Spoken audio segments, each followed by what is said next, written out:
Nagarjuna Sagar police station VP south police station పరిధిలో గత నెల 30వ తారీఖున ఉదయం నల్గొండకు చెందిన ఊర్సు రమణమ్మ అనే ఆమె పోలీస్ స్టేషన్కి వచ్చి ఒక రిపోర్ట్ ఇచ్చింది. ఏందనంటే వాళ్ళ కొడుకు ఊర్సు శివయ్యకి 2018లో తాళ్లపల్లి గ్రామానికి చెందిన మహిళతో వివాహం అయినట్టు, వివాహం తర్వాత కొన్నాళ్ళు అతను శివయ్య అనే అతను మేళ్ల చెరువు తర్వాత మాచలలో ఉండి సుమారు గత 2.5-3 సంవత్సరాల నుంచి మన తాళ్లపల్లిలో ఉంటున్నట్లు, ఈ క్రమంలో వాళ్ళ భార్యాభర్తలకి రకరకాలుగా గొడవలు జరిగినట్టు ఈమెకి సమాచారం ఉంది.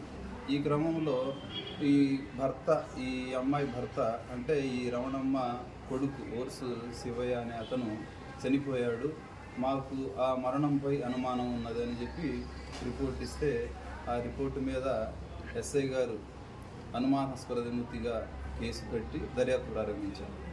దర్యాప్తులో భాగంగా శవ పంచనామా చేసి బాడీని పోస్టుమార్టం నిమిత్తం మాచర్ల ప్రభుత్వ ఆసుపత్రికి తరలించడం.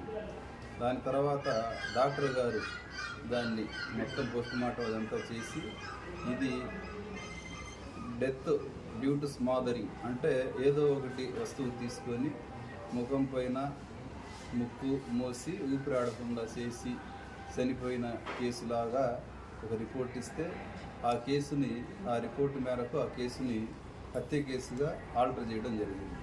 ఆల్టర్ చేసి ఆ క్రమంలో దర్యాప్తు ఆ కోణంలో ప్రారంభించాము. దీని తర్వాత ఈ కేసులో మొత్తం మేము సాక్షులు ఉందని విచారించాం.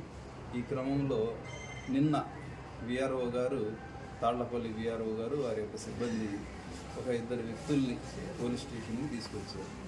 మేము కూడా ఈ కేసు మర్డర్ కేసు కాబట్టి చాలా ఛాలెంజింగ్గా తీసుకొని ఈ పోలీస్ స్టేషన్లోనే ఈ పరిసర ప్రాంతాల్లో దర్యాప్తు చేస్తూ ఉన్నాం. మేము కూడా పోలీస్ స్టేషన్లో హాజరుగా ఉన్నాం. తీసుకొచ్చి ఒక 2 వ్యక్తులు ప్రొడ్యూస్ చేశారు. వాళ్ళు ఎవరు ఏంటనేది విచారిస్తే వాళ్ళు ఈ కేసులో చెందిన మృతుని భార్య గాయత్రి మరియు ఆ గాయత్రికి ఫ్రెండ్ అయినటువంటి అమ్మోరయ్య, వీళ్ళిద్దరూ కూడా తాళ్లపల్లి గ్రామస్తులు. వాళ్ళిద్దరినీ తీసుకొచ్చి మా దగ్గర ప్రొడ్యూస్ చేశారు. ప్రొడ్యూస్ చేస్తే విచారిస్తే ఈ హత్యని మేమే చేసాము అని చెప్పేసి ఒప్పుకున్నారు. అలా ఏంటి విషయం ఏందనేది కనుక్కుంటే ఈ ముద్దాయిలిద్దరికి సేమ్ తాళ్లపల్లి గ్రామమే కాబట్టి వీళ్ళిద్దరికి వివాహం కాకముందే వీళ్ళిద్దరికి ఫ్రెండ్షిప్ ఉంది. వీళ్ళిద్దరూ పెళ్లి చేసుకోవాలనుకున్నారు కానీ వాళ్ళ కుటుంబ పెద్దలు అంగీకరించకపోవడం వల్ల పెళ్లి చేసుకోవాలి. తర్వాత ఎవరికి వాళ్ళకి పెళ్ళయింది.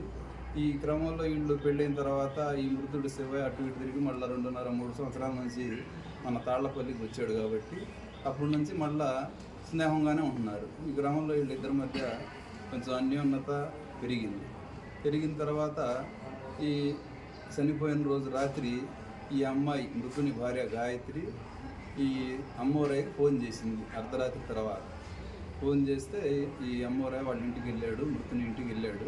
మృతుని ఇంటికి వెళ్తే వీళ్ళిద్దరూ ఏకాంతంగా ఉన్న సమయంలో ఈ మృతుడు చూశాడు. ఈ మృతుడు చూసేసరికి కేకలేశాడు, ఎవరు మీరు ఇద్దరు ఏంటి ఇక్కడ ఇదేం పని అని అంటే, ఇది ఎప్పుడైతే బయటకు వస్తుందేమో వీడు అడ్డంగా ఉన్నాడు కాబట్టి ఇతన్ని చంపేస్తే ఇక ఇబ్బంది ఉండదని అనుకొని ఇతన్ని రూమ్లోని మంచం మీద పడుకోబెట్టి వాళ్ళ ఇంట్లోనే దిండేసి ఒత్తి చంపేసి దీన్ని గుండెపోటుతో వచ్చి చనిపోయినట్టుగా క్రియేట్ చేద్దామనుకొని వెళ్ళిపోయారు. దాని తర్వాత మనం కేసు దర్యాప్తు ప్రారంభించాం. పోస్టుమార్టం నివేదికలో మన దర్యాప్తులో ఇవన్నీ విషయాలు బయటకు వచ్చినాయి. వాళ్ళని ఈరోజు జ్యుడిషియల్ రిమాండ్ నిమిత్తం కోర్టుకు తరలిస్తున్నాం.